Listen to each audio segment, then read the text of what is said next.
Hello and welcome back to another episode of Pokémath. Now we're at episode 20 and, well, wow, 20. That is quite a lot actually. I'm happy I'm still going on with this. I like it, so you know what? Let's just see if we can make something special out of episode 20. Well, what I got for you today is that I'm mixing two things I really like to talk about, namely Pokemon and finance. As my day job, well, I'm a lecturer, and there I also have one of my courses where I actually teach finance, say 1, for the first year students. So indeed, I can take some of the concepts from there and let's mix them with Pokemon and see what we get. That's indeed what's going to happen today. More specifically, we're going to be looking at the question, what is the return on investment in Pokemon TCG? Using an example I'll be showing you here today. So I'm really excited about this, but before we get into the actual number crunching, if there's not too much though, it's quite easy, guys. So just let's take it step by step. First, let's introduce some background to this. And I discussed the same thing here, or very similar, back in episode 18, which should be somewhere on the screen right now for a reference to that. So if you want to get a little more thorough explanation, well, I will advise you to go back and watch that for a minute. Okay, but with that said, why is Pokemon so interesting these days? And what makes it such a nice place to actually invest, or just, a little different? Well, first of all, we're dealing with a very huge franchise. Just look at the billboard here from last year in 2019 that we see Pokemon is the biggest media franchise of all times. And more interestingly for us here, we do see, look at the little orange part in there. That's what we see, the trading card aspect. And it actually makes up a sizable chunk of what, well, they're worth. So that's interesting in this case here because we are very interested in trading cards. And we do indeed see here, big franchise, potentially a lot of money. So why have people not really invested in it before? It is not that people did not invest in it before. It's just that compared to many other, say, collectibles, Pokemon actually came quite late, which can therefore characterize a quite new market, all in all, right? All in all, the whole Pokemon trading card game here is, well, we're hitting the 25th anniversary here in 2021. So it is relatively new compared to many other things. And in fact, it's also a very stable market. But to get on here with today's episode, we also have to say, what do we have here? We have that recently, at least, the number of flippers and collectors have increased quite substantially, especially here in 2020, of course, because, well, people are staying at home, people are, well, finding other things to do, and they're reverting back to maybe some for their childhood hobby, say, which means that we get a lot of new collectors, we get a lot of new flippers that's trying to make a lot of money on this. And of course, we also have people who do both. They buy one for the collection, but also say 10 others to sell on at a higher price later. I personally don't like flippers too much, but that's part of the whole franchise now. So, well, I've just come to accept it, I guess. But the thing is, and then I make an episode where it's actually valuable for the flippers, but also for the collectors, of course. Because it's also nice to sometimes know what are my cards worth, actually. Because sometimes you just collect, and you have no real idea what the value of all your stuff is. So that could be very interesting to look at, right? And then, of course, we have the main core fans right now. Almost 25 years ago when people started, well, fast forward to today, most of these people here are somewhere in their 30s, say. And it also means that they have money to spend. Well, most of them have a real job that gives a high income, or somewhat income, right? Better than being a student, for instance.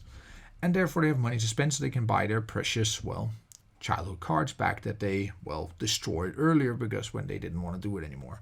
Some people also still do it the whole way through, which is fantastic. And the whole thing is, you have an income, you have more money to spend, therefore you can get more for your collection. That's the main message here. So this here, for the background, what are we going to do now? So last time, in episode 18 that is, there was a little intermezzo, of course, with some insurance. But there we talked about individual prices for these full art supporters. We're going to use exactly the same assumptions. That is, I only look at English. I use Card Market for their prices. So the sold prices on Card Market, which of course gives a European flair to this. So it's not that it's not relevant for any other watchers out there, or viewers, sorry, who are not European. It's just that my prices are taken from there. And of course, I include everything up until and including Champion's Path. That means no Vivid Voltage. Too new, I would say, but there's many other things. Go back in episode 18 to hear more about that. And I include Rainbow Rares. Then everybody can discuss is Rainbow Rare Full Arts or Full Art Rainbow Rares, and so what. I included it. They're still supporters. They're still pretty. So, hey. And luckily, they're only really relevant when we look at the Sword and Shield cards because they came out there the first time. I believe the first one in the row is a Rainbow Beta, but correct me if I'm wrong. Then, what do we have now? This time, we're going to construct some portfolios, that is, collections of cards we bundle together essentially. And I'm going to consider the following 5 portfolios. And data is the same time span as last time, from November 26, 2015 to November 18th, 2020. And in this case here, we are looking at a total of 5 portfolios, from which now you can see the development over time. I've done everybody a favor and put the final price here below so you can see what the value was of the portfolios in November 2020. We learn a couple of lessons from this. We learn, of course, that the Sword and Shield portfolio is not complete yet. We still have more sets to go, so that one is a little iffy. We do learn that Sun and Moon makes up for the vast majority of these full art supporters. It also has, of course, a lot to do with there's most there. There's also not that many in Black and White and X and Y, but it's still interesting to see how these prices developed over time. So, of course, Sword and Shield only comes in late, and now you can see a nice development of these prices over time. Remember again, the price you see here below are the final prices in November 2020, because now my picture is distorting everything. And you know what? Working with these prices, then we can see, okay, if I bought this in the beginning, how much would I have earned? And if I bought a single supporter or the whole portfolio, so which one? Where would I made my money? That's essentially what we're going to look at now. So using this data here, we can answer these questions. And, well, let's look at it a little further. So we're going to consider buying a complete portfolio. And of course, we're also going to buy all individual cards at their initial value. So we're going to do 2 different things here. And of course, we're going to make some assumptions on each of them because, well, every time you make assumptions with a new model something. So, but those are the 2 different things we're going to be looking at. Let's start with buying a complete portfolio. But how are we going to do with these portfolios? We're going to calculate the return of holding such one of these portfolios. And how we're going to do that? Well, this is where there's going to come a tiny bit of math in. But before that, we need to address 2 things. First is that the problem is here is the cards are continuously added to a portfolio at the end of the block. That's why we're considering, well, buying a complete portfolio, which of course at this point here disqualifies the Sword and Shield components because that one is not yet complete. So for the whole complete portfolio discussion here, Sword and Shield will not take part of this. And then of course we have the transaction cost, but just as many other financial models here, we're assuming no transaction cost, which of course means that you acquire this, say, in person or whatnot, but it wouldn't change the outcome of this. So for the modeling here, we're going to abstract from any transaction costs. So, of course, we consider the following when buying a complete portfolio. We now have these 4 portfolios. So I still got Black and White, X and Y, and Sun and Moon. And then I do not have the Sword and Shield portfolio, and for my total portfolio, it's the same as before, the same total, but now subtracted with the Sword and Shield, of course. So essentially, it's the total of Black and White, X and Y, and Sun and Moon. And okay, considering that means when were they complete? Well, the Black and White portfolio was first complete in January 18, 2018 with the release of this alternate full art end because that belonged to the Black and White block. Karen for X and Y, and for both Sun and Moon in total, it will be Professor Oak's setup. A quick view of this will notice they're not the last supporters in their block. Well, N is, but the others were not, for instance. This is just the last one that got sold on card market, hence where the price is going to be determined from here. So for instance, if you look at the Sun and Moon portfolio, that one was considered complete when Professor Oak's setup was sold on 29th of November 2019, even though it was released way earlier than that, but it was not sold there before that, hence no price was obtained at that moment. Well, before that moment. So those are the moments in time where you would buy a complete portfolio and hold it until, say, well, in November 2020. Okay? So for the last 2 portfolios, Sun and Moon, and the total minus Sword and Shield, you'll be holding them for approximately 1 year, which is a nice way of saying what is your yearly return on this. So now we learned a lot. Let's move on and see what the actual numbers are here. So we can of course calculate the holdings, well, the returns of these holdings, and that we do with the following formula. It's called the holding period return. It's quite simple in the sense that we would have income plus end period value minus initial divided by initial. The thing about Pokemon cards like this here, they don't generate any income. They're not like stocks that would say sometimes have dividends or something like that. Hence, there's no continuous income by holding a card. There's nobody coming saying, hey, you're holding a lot of nice full art supporters, here take some money. That's not how it works. So we only would consider the end value versus the initial value here. So what is the return you earn for holding him during this time? And this, of course, would give us the following numbers to look at for these 4 portfolios. And there we can see, like, for what is the return for holding these different things. And we can see, actually, if I bought a black and white portfolio once it got complete and held it, I would actually lose value on it. Whereas for an X and Y portfolio, after Karen was released and you bought them all up, or bought the whole portfolio, say, you would earn a solid 47.24%. Of course, Sun and Moon is the biggest chunk of this, which of course also establishes that the return for this portfolio would also be the main determinant for what it's going to be with the total portfolio, which lands around, say, 10%. Let's just call it 10%, which is, funny enough, also what is considered the standard average, or the average return on the stock market over the last, say, century. So I would consider, in this case here, beating the stock market or being as good as stock market with 10%. That's a good benchmark to have here. That's when you look at, for instance, the S&P 500 index for stocks, that over the last century would roughly have annual return of 10%. So that's the benchmark here when you compare to how good is an investment in Pokemon cards compared with, say, stocks. And of course, we could also consider just an investor, or yes, a collector, for instance, who would, every time they come out, every time a card is available, I'll buy it at initial price. So I'll be the one that buys at the first price available, on, in this case, card market.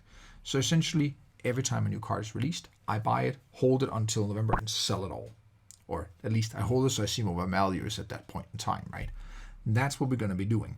That also means I'll buy, for instance, N when it came out for 33, Bianca for 9.5, and Sharon for, well, €6. Remember, all the price here on euros, because we're based on card market. So these are, for instance, the price I would buy these cards at, because these were the first prices that was released, right? So what would it give us actually in returns here? We will get the following for these portfolios. The black and white would now earn us almost 80% return. And of course, the X and Y would then be almost 23%. And Sun and Moon wouldn't give us so much. And Sword and Shield actually net us a loss in this case. That has a lot to do with, this will be cards that are still, well, early on in their lifespan in terms of standard format and whatnot. And typically there's a lot of things, there's a lot of price hype in the beginning that has to settle out first, and then an increase will come later. That's typically what you see when the development of a price of a card, say. So it's not surprising that Sword and Shield right now would be a negative investment, but over time I believe this will turn around and be positive again. But let's just see in the future about that. This gives, of course, total, putting all this together, 8.39% in return, holding this entire, well, these portfolios over time, which, as my example from earlier, does not beat the stock market. And then you can answer, then you can question, is this a little more or less volatile than the stock market? Theory actually, or not theory, practice actually points to this is actually a relatively stable market, said in the background section earlier. So interesting, I think. But if you did like this here, you will get a return of 8.40%, which is not a terrible return. Look at the interest rate you get at your bank account these days. Practically. So this is better than anything, right? Besides, you get to have very pretty cards in your house, right? You can always look at them. So awesome. That's a nice little bonus. And well, then also for the people who want to know how did I do it, of course, the way I calculated it this way here, I calculate the return of such a portfolio as the weighted average of each of these holding period returns, right? So each of these cards in these portfolios would have a holding period return, say N, say Bianca, say Sharon. And then, of course, I will calculate their weight in the respective portfolio, sum it all together. That will give you the portfolio return, because I just use simple returns for these calculations. Hence, we can use this here, which would not have been available had I used continuously compounded returns. That was a lot of financial nonsense for some. And if you want to learn more about that, well, you can always go watch one of my lectures for that. But here, this is how we're just going to calculate here for today, which keeps it relatively simple, in my belief. And you're always welcome to ask any questions if that is not clear. Okay, so what did we actually get out of this? We can actually look at now, what was the best and worst investment in terms of a single card? Do you have any idea, guys, actually, when you think about it? Of course, we are assuming, you're right, Slowpoke, thanks for that. You're assuming you buy it at initial value, right? So you're assuming you're buying it right at its release value, holdings today. Which one was the best one? Think it for a second. Which supporter, all the supporters out there, do you think was the best investment? I didn't guess it. Namely, Iris would have been the best investment. Because the opening price for Iris was 10 euros. And now, today, or, well, roughly a month ago, it's roughly, 37 euros, which gives a rise of 269.5%. So, thinking about it, I should just invested everything in Irises, right? And sold them out right now. That would have been a good investment. On the other hand, which one was the worst one? And that one, I would maybe have guessed it, but not in the first go, and I would have probably gone for others. But the worst one, it is the one and only N. He was so far the worst investment you could have done so far, losing 9/10 of its value roughly. So that is a terrible investment, guys. It's like, yeah, wow, just poor. But of course, he might be the best supporter out there. Check a look over my RFTA series. He's still the best rated as we are right now. But in terms of investment, he's terrible. So yeah, that's just how it is today, right? And that brings us to the end of today's episode. And then what did we actually learn? Well, we learned, of course, the return of these different portfolios, as we saw here over time. And we figured out which one was the best and worst full art investment. That was what we just looked at, Iris and N. We, of course, looked at both buying complete portfolios. We looked at buying, cards initial value and hold them until November, last month, and seeing what was the return that we can net for doing so. Of course, there's shortcomings in this, but I think this provides a very nice interaction of Pokemon and finance, and I would like to hear what you think about this and see whether you liked this kind of episode. With that said, this would round off for today's episode. My name is Stefan Eriksson, and thank you for watching. Hey guys, thanks for watching today's episode. I hope you liked this idea of intersecting Pokemon with finance. I hope I can make more of these videos in the future. If you like them, let me know. If not, also let me know. I would like to improve my channel as we go along. Please don't forget to like and subscribe. It helps me immensely. With that said, thank you again for watching and have a great day.